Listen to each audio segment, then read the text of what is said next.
Are you ready to learn to get rid of stress in your life? To learn how to deal with the emotional turmoil that causes strokes, heart attacks, bad health, and even weight gain? Life-changing habits for work, family, and everyone you deal with start here with Andrew Wittman. It's time to get warrior tough. Here's Andrew Wittman and Dutch Coleman. It is time to get warrior tough, the most monumental hour in media anywhere. We're your leadership and mental toughness coaches, Andrew Wittman and the Dutch Coleman. Yep. What's happening, everybody? Dude, you are one good-looking man, I got to tell you. There's nothing I love more than turning on the Skype and seeing your face, man. I appreciate it, man. I've been working on it. I think I need to shave a little bit. I got a little bit of oh no, it looks good, beard man. here. You got a little scruff. That looks good. All the YouTube viewers are like, "Yep, look at Dutch." Heck yeah. All right, that's awesome. Listen, you get a hold of good-looking Dutch on the Twitter at the Dutch Coleman. I'm at Warrior Tough PhD. Use the hashtag #GetWarriorTough if you want to join the conversation. You can find us at getwarriortough.com. Get on the app, find the YouTube channel, hook up with us on LinkedIn. There's the Facebook pages. What else? There's an app, Dutch. I tell you what, there's no excuse. No. I know. Right? We try to make ourselves so available and transparent and out there. It's almost, it kind of goes against my security culture. You know what I mean? Like, cause I'm all about OPSEC. I don't want people knowing where I live or what my movements are. But I'm like, I have to, it's part of the business. So, it just, I'm so transparent. It's almost scary sometimes to me. But I love it because we give people complete access, and I appreciate the people that take advantage of it. But it still gives us an opportunity, and it gives everyone an opportunity to keep folks at arm's length, right? Because we still want time for our families, we still want time to get work done, we still want all those things. But that's what these mediums allow us to do. Social media with Facebook and Twitter and even the Instagrams that are out there and all the Snapchats LinkedIn, and all that. Snapchat. I do some Snapchat. I only have 13 people. It's like a real tight circle on the Snapchat. But it allows you. I'm not too good at the tech stuff yet. You know what I mean? But I tell you, it allows them the opportunity to reach out to you. There's no excuse. If you have a question at any time, you can reach Andrew or I, and we will get back to you. Absolutely. Pretty quickly. I think our turnaround is pretty good, whether it's email, whether it's social media. Reach out to us. The number to the office, give us a 864-977-1443 or 864-977-1772. Those phones ring. People are shocked because one of the office lines I actually answer. Kimmy answers the other one.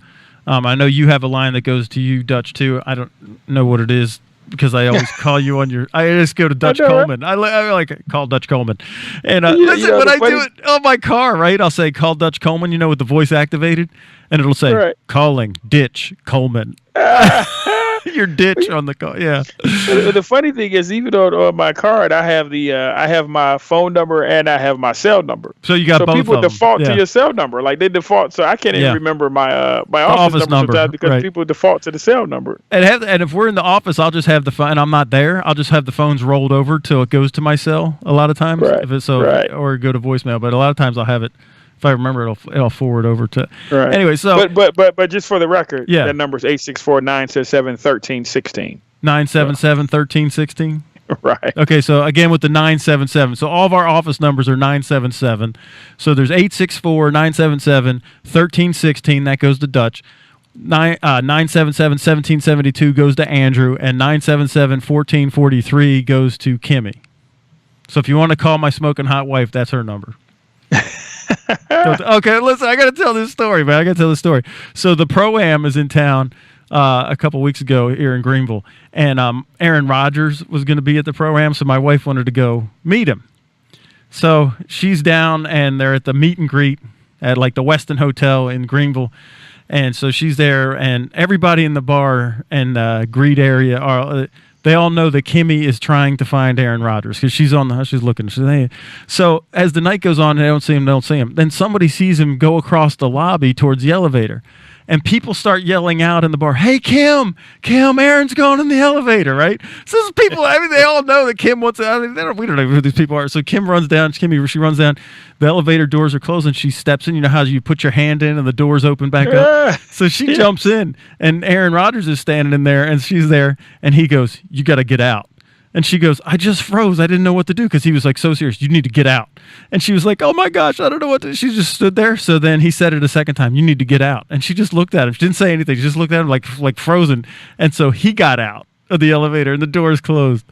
And so she was like, but then she was like, you know what? I really appreciate that about him. Like, you know, protecting himself, you know, some crazy female jumping in an elevator, you know, like the way she did. So I appreciate that. But it's a funny story, though. It's totally funny. And when we work for the Packers and we meet Aaron, we'll remind him of the story. My wife's the crazy lady that jumped in the elevator and you told her to get out and she didn't, so you had to.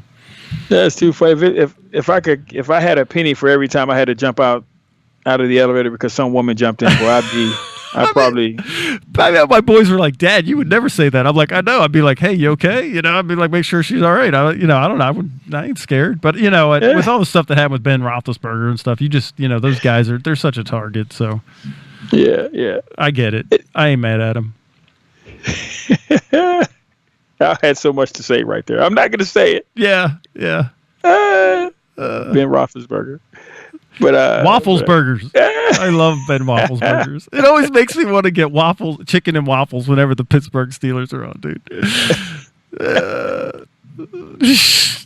Oh man, I know it's wrong. Pittsburgh Steelers. I know, right? But that kind of rolls us right into what we're talking about. It is. Today, I was just going to say that. That's a great segue because tonight what we want to talk about is the power of an elite team's identity. Power. Now, listen, Dutch. One of my good friends on LinkedIn, Matt Greenfield. He is a leadership expert, and we all play in the same, but he's out in Utah. So he has brillianttraininggroup.com. Matt, love your work, man. So he sent me, this is one of his articles that came out, and he said, hey, Andrew, I know this is right up your alley. Take a look at it. So I said, hey, man, I'm going to do a show about this. It's so good.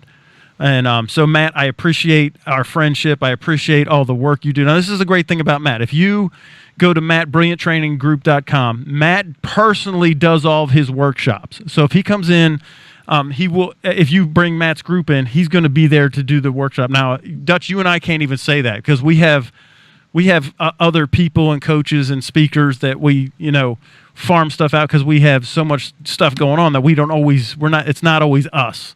So I totally appreciate that about Matt, that it's always him. He's committed to that. And I love his stuff, man. Now, you can always request us, though. You can request us. That's for sure. But we'll do our best to make that work. We do.